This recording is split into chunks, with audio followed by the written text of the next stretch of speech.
So let us continue with our discussion on GDP growth, which we started yesterday.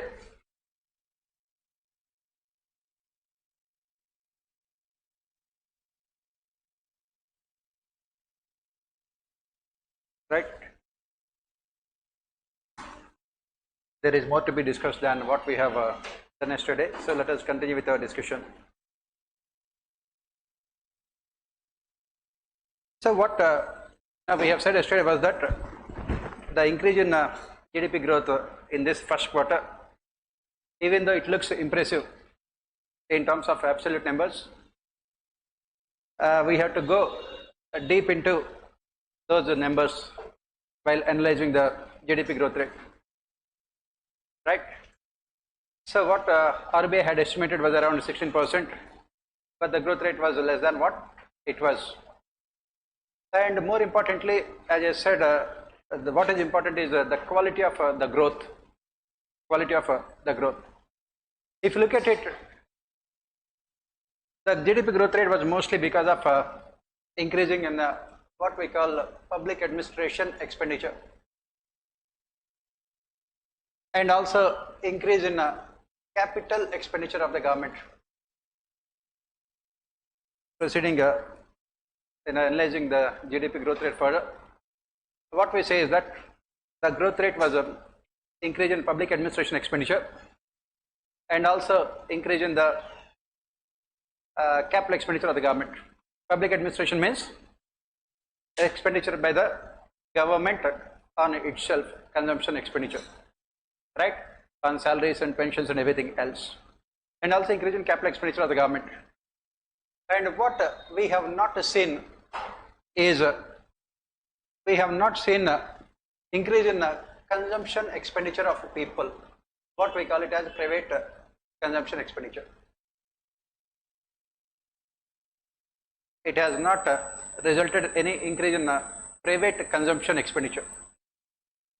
Going a little bit into economics, going a little bit deeper into economics, what do we say here is that this growth, economic growth, can be achieved either through what we call increase in consumption expenditure or through increase in investment expenditure. This is what we study in economics. In economics, what we say is that economic growth can be achieved through either in increase in consumption expenditure or in investment expenditure, or we call it as increase in consumption demand or investment demand, right? Increase in consumption expenditure or increase in investment expenditure. And this consumption expenditure is further divided into government consumption and private consumption, right? It can be further divided into government and private consumption. That means private consumption means increase in the consumption expenditure of private individuals. As we studied yesterday also in our class, it is part of what we call revenue expenditure. So you can ensure growth either to revenue expenditure or capital expenditure. So private consumption expenditure or government consumption expenditure. And what is important here is that this investment expenditure is dependent on consumption expenditure. In economics, we say that this investment demand is not a direct demand, it is what we call in economics derived demand. The term we use in economics is derived demand. That means there will be more investment by the producers. There will be more investment by the producers only when there is more consumption demand. When the people demand more goods and services, that is when the producers also will produce more. That is why we call this investment demand as derived demand. Consumption demand is direct demand. Now here, when will the people increase their consumption expenditure? When will the people increase their consumption expenditure? People will increase their consumption expenditure only in case of their increase in their incomes. Only when there is an increase in their incomes. Right? Now, if you look at it, even before Corona, we are not talking about Corona here, even before Corona also, what the country was witnessing is a decline in private consumption expenditure. This is the trend that was observed. Even before Corona also, there was a decline in private consumption expenditure. Right? There was a decline in private consumption expenditure. Why there was decline in private consumption expenditure? When do this private consumption expenditure comes down? When the incomes are coming down. When I say income here, we are not talking about nominal income, we are talking about real income. We are not talking about nominal income, we are talking about real income. What is the difference between nominal and real income? What is the difference between nominal and real income? For example, your income is say 10,000 rupees, right? Right? Your income is 10,000 rupees. And let us assume that the price of a rice bag is say 100 rupees. Right? So with 1,000 rupees, how many kgs of rice you can buy? 10 kgs. So if the price increases to 120 rupees, then with 1,000 rupees, how much can you buy? 8 kgs, right? So what is 1,000 rupees last year? Is now how much? What is the value now? What is 1,000 rupees last year? Will it be the same 1,000 rupees now? It is coming down in terms of the ability to buy the goods and services. Last year 1,000 rupees means 10 kgs of rice. Now the same 1,000 rupees is 8 kgs of rice. That means your real income has gone down by this much. Your nominal income remains the same. Your nominal income remains the same, but your real income comes down. Right? Because why the real income is coming down? Why? Because the prices are going up. And what is the reason why prices are going up? Because the taxes imposed by the government are increasing. Taxes are imposed. Because one of the important reasons why the prices go up is the taxes. Of course, there are so many other reasons why the prices will be going up.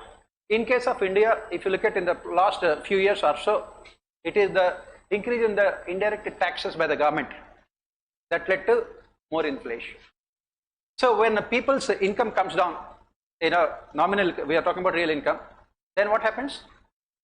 Their consumption expenditure also will come down. So last year they were buying 10 kgs of rice, now they are only buying 8 kgs of rice. Private consumption expenditure. So proceeding further, let us go a little bit deeper into this. Right?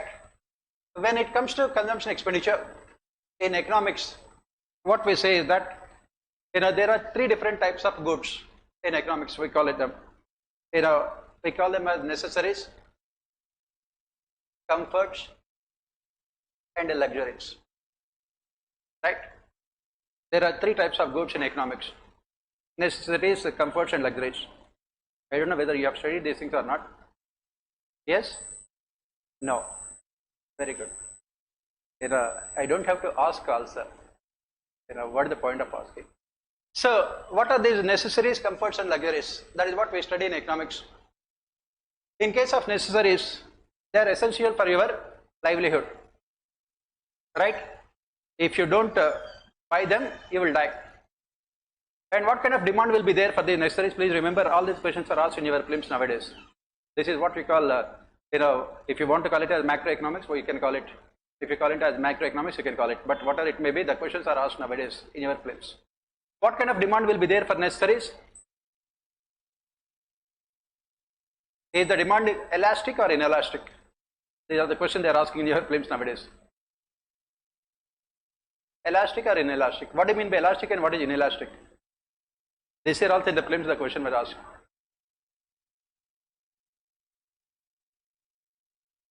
Elastic means what?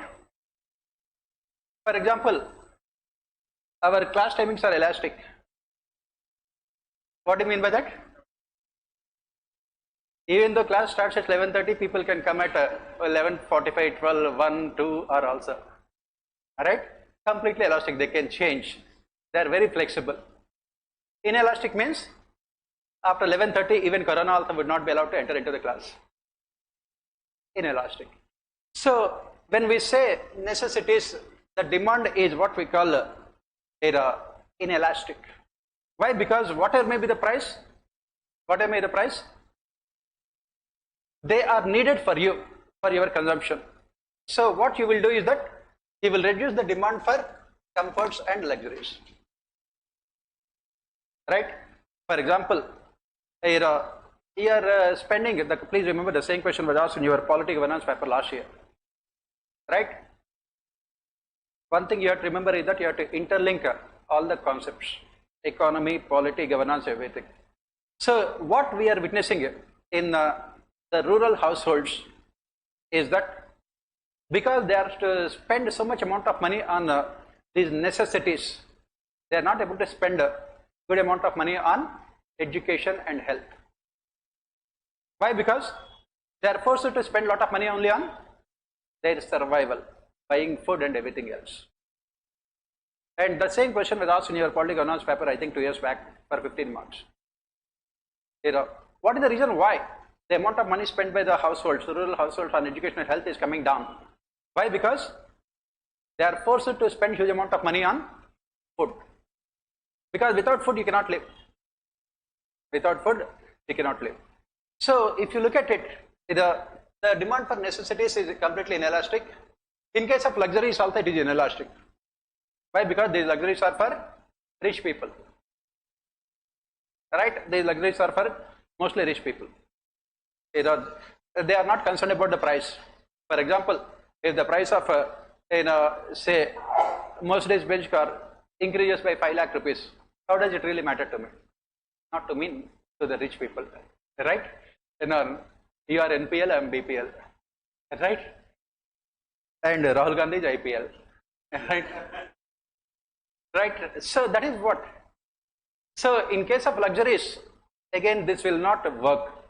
In fact, in case of luxuries, the more the prices increases, it will be considered as a status symbol and they will buy more also. So mostly, economic growth is decided by these comforts.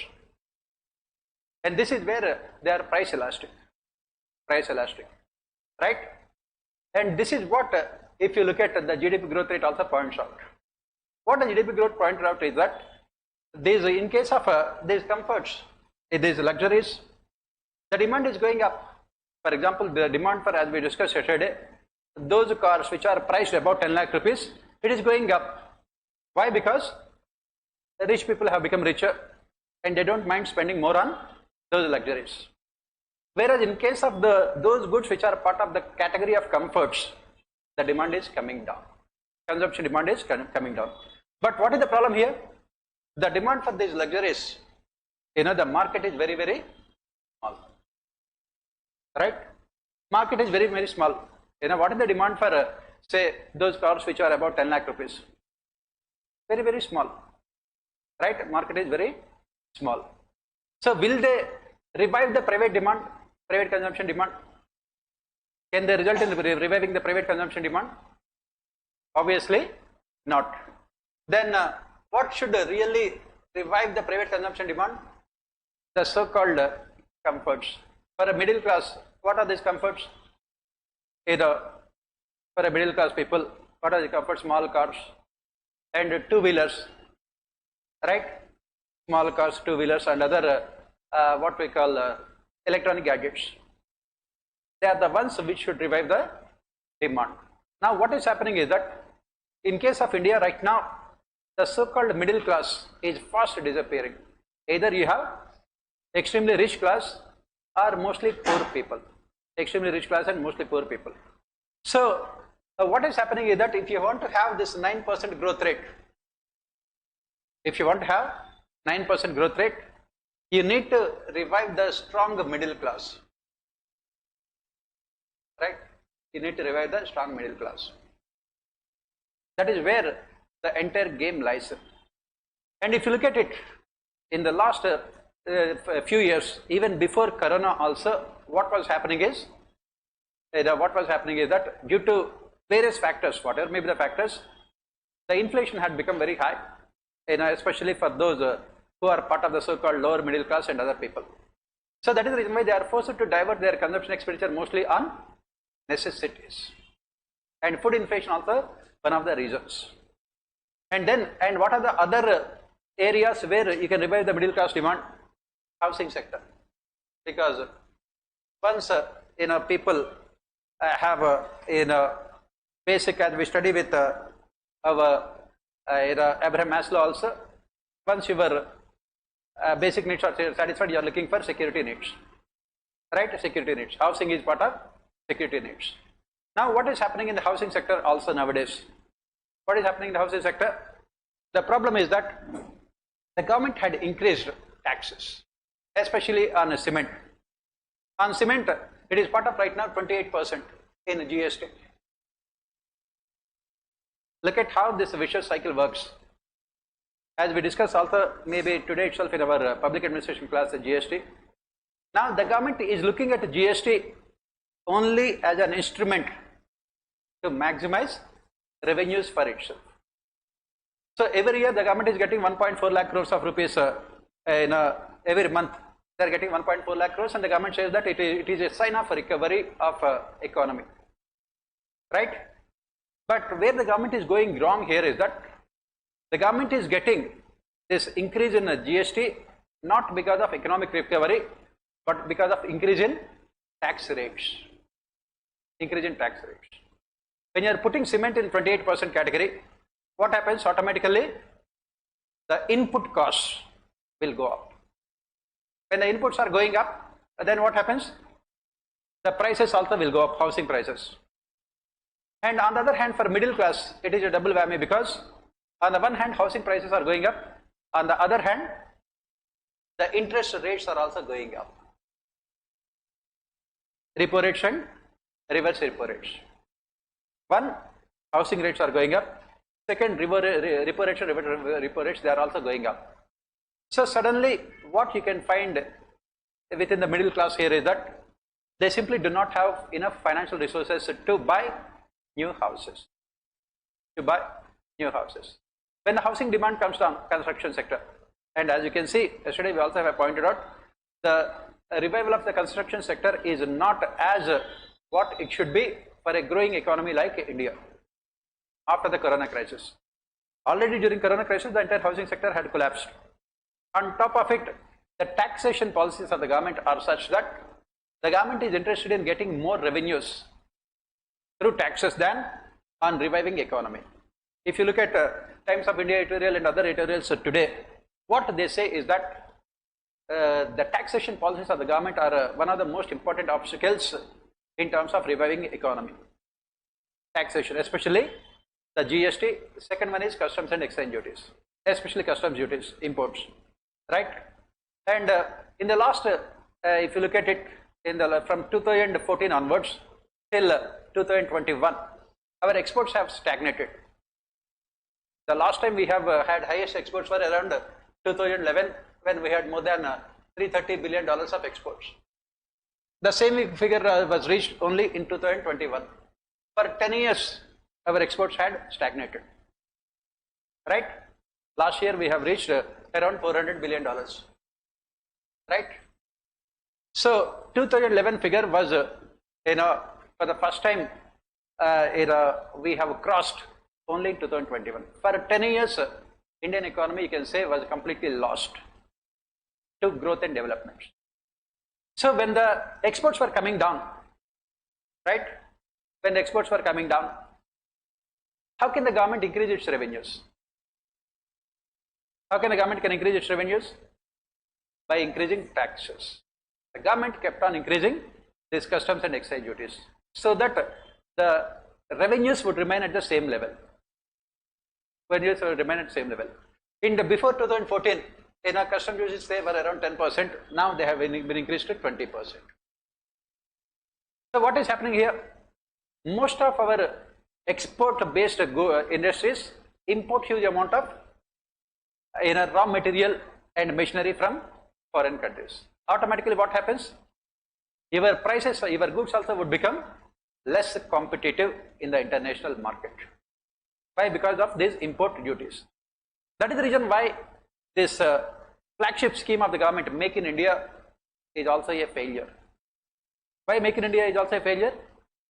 For the simple reason that the government keeps on increasing the customs and excise duties. You have to create necessary conditions. You have to reduce the tax rates and to incentivize the industry. On the other hand, since your tax revenues are remaining stagnant, the government has kept on increasing the tax rates. Similarly, what else has happened? Similarly, the global crude prices also had come down, and the government, instead of transferring the benefits to the consumers, the government kept on increasing the crude prices. As you know, in the last 80 years, the government had got around almost 28 lakh crores. What is called a windfall gain. We call it as windfall gain in economics.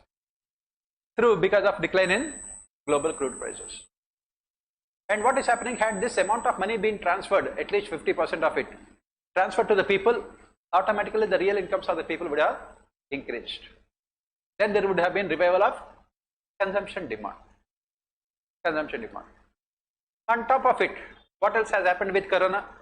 On top of it, most of the people have lost jobs.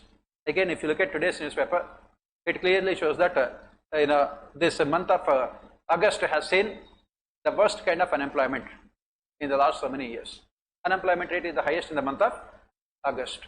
As we have said, I said that this unemployment rate, which is calculated on a monthly basis, it changes because during the monsoon season people will get jobs. That is the reason why when unemployment rate might come down. Urban unemployment growth rate had come down compared to the last year. But Corona had increased the unemployment. Automatically it reduces the incomes. It also reduced the purchasing power of the people. It also led to decline in the purchasing power of people. So what did the government do? When the private consumption expenditure is coming down, what did the government do? The government wanted to compensate that with increase in public consumption expenditure. That is expenditure on public administration. How? Government has increased its expenditure on subsidies, providing more subsidies. If you are providing more subsidies, will that result in revival of demand? Obviously not. It will not result in revival of demand. Instead of that, if the government had put more money in the pockets of the people, for example, the government has said that they had spent around more than 1.52 lakh crores of rupees only on providing free food grains during Corona times, right? To around 80 crore people. 80 crore people were provided free food grains. Has it resulted in any revival of demand? Will that result in any revival of demand? Obviously not here, because you are giving to people something in kind but not in cash, right? So since the government is giving most of these subsidies in kind, there is no revival of private investment demand, private consumption demand also. And that is the reason why, if you look at all these editorials that had come up in newspapers today, all of them have pointed out about the difficulties in again achieving even the 7 or 8% growth rate that the government is talking about. For a country of 1.4 billion people, as we study later also, in 1960s and 70s till 1980s, till the beginning of 1980s, India had what we call Hindu rate of growth. Have you heard about this term? Hindu rate of growth. Yes? What is it? Why is it called Hindu rate of growth? What is it? What is it and why is it called Hindu rate of growth? During those periods, 1950s, 60s and 70s, in those 3 decades, India was growing at a rate of around 3.5% per annum. 3.5%, 3 to 3.5%, right?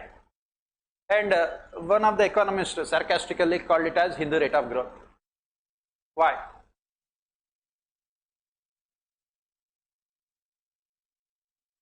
Why? Why was it called Hindu rate of growth? Do you know that there is a term called Hindu rate of growth? No. Very good. If you know, tell me. If you don't know, you don't have to tell me. Right? Why was it called Hindu rate of growth? Very simple reason. The reason is also very interesting. It was called Hindu rate of growth because Hindu religion as such is mostly spiritual in nature. We only talk about the life after death. Life after death. And we never talk about materialistic things in life. Hindu religion talks about detachment. It talks about leading a very simple lifestyle. It talks about not having any materialistic comforts. Mahatma Gandhi glamorized poverty, right? And he said that everyone should live in only extreme poverty. So that is the reason why, to make it sarcastically, to put it sarcastically, it was called Hindu rate of growth. On the other hand, if you remember, in our public administration, while talking about Max Weber, we spoke about Protestant ethics. What did Protestant ethics say? Long time back we have discussed. What is this Protestant ethics? Which led to capitalism? It says that heaven or hell, it is not somewhere else. It is only on earth. And if I work hard and if I have comforts, why should I feel bad about it? Right? Why should I feel? That is the reason why Western countries move towards what we call materialistic societies. On the other hand, in India, we still continued with the Hindu philosophy, which says that you have to lead a very simple lifestyle. You must control your desires. You should live in poverty. And that was the reason why it was called the Hindu rate of growth. Sarcastically.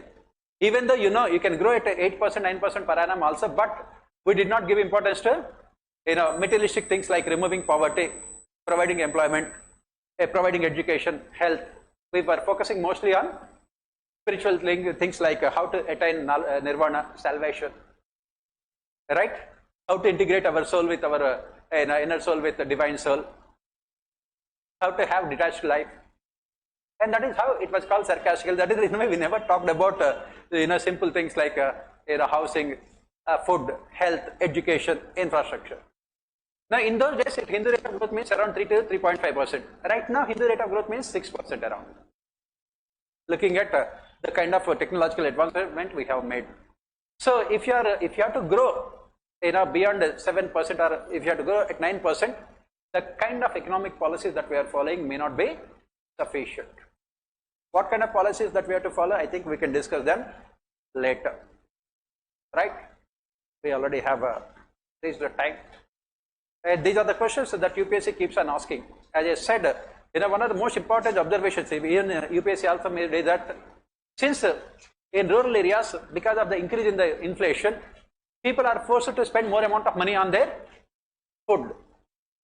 That is the reason why the amount of money that they are spending on their education and health is coming down drastically. Why? Because, as we discussed, necessities. This health and education are considered now luxuries, not comforts. Luxuries. That is the reason why you have not seen any political party fighting elections on the basis of, as I said, as we discussed in our development administration. Have we ever seen any political party fighting elections by saying that we will have at least 1500 IITs and 1500 AIMS in our country? Why not? They are considered higher level needs. Higher level needs. And our Prime Minister always says that I have provided food to 80 crore people during Corona. Right? We are not going to go beyond those things. Right? So that is what, and tomorrow we can continue those discussions. So if you have any doubts from yesterday's class, you can ask. Yesterday we were talking about the fiscal policy, and we have seen a fiscal deficit, revenue deficit. We have seen what are the components of revenue expenditure, capital expenditure, revenue income, and capital receipts. Right? Yeah. Yeah.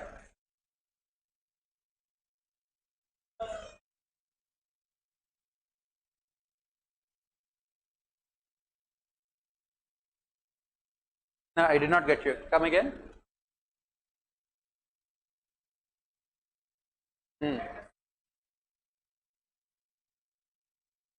What we have said is that in 2019, the government